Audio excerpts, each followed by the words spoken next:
All right, people, welcome back to the Kaiba Show. I know I'm a little late to the game, but I finally was able to catch up with the Queen's Gambit on Netflix, and that's what I'm going to be talking about this week.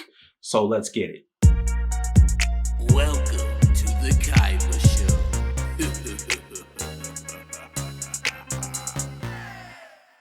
All right, people. So the Queen's Gambit is a miniseries on Netflix, and it's starring your girl Anya Taylor-Joy and Bill Camp. And basically, the premise of this show is we have a child prodigy. She's an orphan, by the way, and she discovers the game of chess. Who basically she learns it. She was taught from the school janitor, the custodian that worked at the orphanage, and he teaches her how to play. And basically that's the story in a nutshell without giving too much away. Basically, you already know she learns how to become a master chess player off of learning from the custodian. And she's a very smart young child.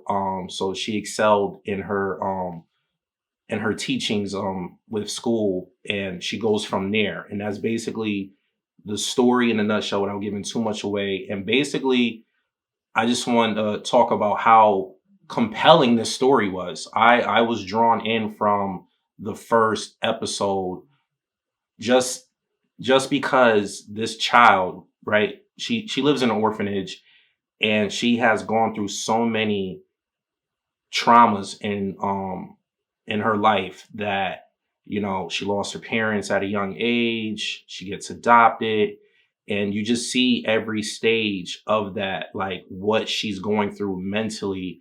And she ends up being her own worst enemy. She has a lot of demons that she deals with in this series to become a grandmaster chess player. And I felt like just the story itself, this show is about chess. So that in itself doesn't sound very interesting, right? But the way the show was written and how the set, you know, it just came to life. And even the set pieces were like amazing. Like you really felt like you were back in the late 50s, early 60s with this show. They did an amazing job putting this show together. Some of the visuals, the cinematography was on point. The story, like I said, was very compelling for me. I was intrigued from episode one. I was sold just off the first episode. I didn't need to warm up by seeing the next episode. Like, no, once I was done with the first episode, I was like, all right, I'm going to finish this series.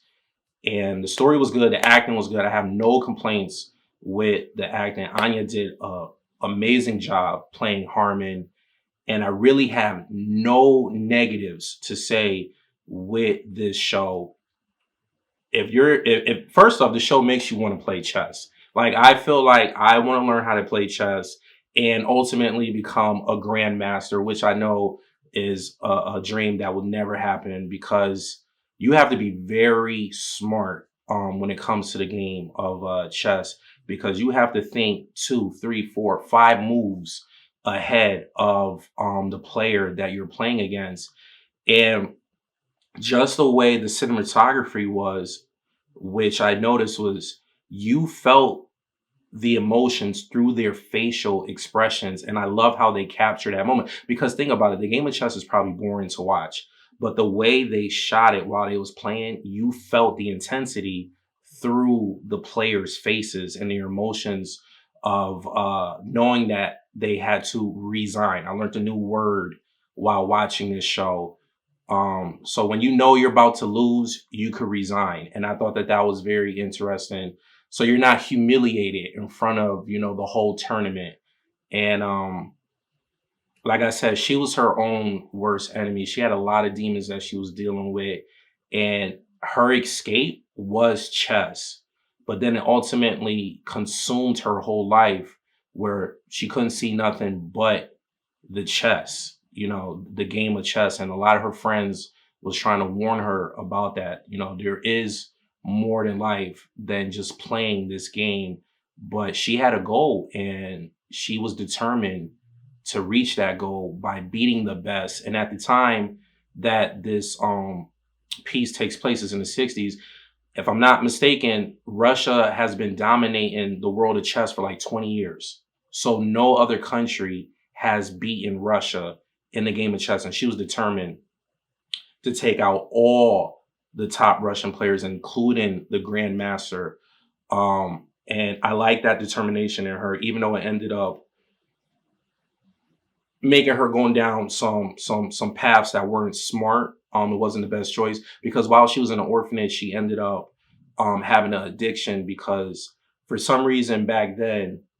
And by the way, this show is based off of a book. I don't know if the book is based off of a true story. I didn't do that much research into it, but I did find out that the show is based off of a book.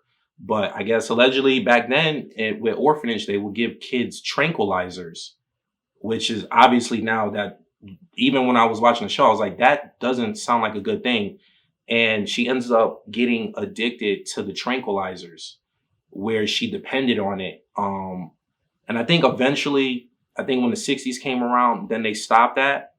But it was too late. She was already hooked. So that's why she ends up leading down the path of destruction because then she leads down other means, alcohol and other stuff because she was addicted to the tranquilizer. So it led her down a dark path when she got into her adulthood. But other than that, not to give any more details away about the story, this show is definitely well worth the watch. Acting was on point, story was on point, and I'm gonna give this show a solid 9. Even though it's about the game of chess, the way they shot it was very interesting, and the set pieces was amazing. You really feel like you're back in the 50s and 60s. The wardrobe, the hair, everything. And I think this is worth a watch on Netflix. So I'm giving this show a solid 9. It was so good, I even feel like starting it over again. That's how much the drama and everything was like there for me. And I thought that was cool that, she learned this game from the janitor, from like the orphanage custodian. Like he didn't even want to teach her at first because back then the game of chess was a man's game. Like women was not in it. Not like that. Not in the tournament world, they was not in it. So she just broke crazy barriers down, becoming basically the top chess player in America, then, eventually around the world as a female. Because, women back then were second class citizens. So definitely check this out. It's on Netflix now. So you already know what to do. Hit that subscribe button. After doing that, hit the bell button so you get notified every time I upload a video. And please leave a comment at the bottom. Let me know what you thought of the Queen's Gambit. And as usual, hit that like button. I'll see you guys next time. Peace.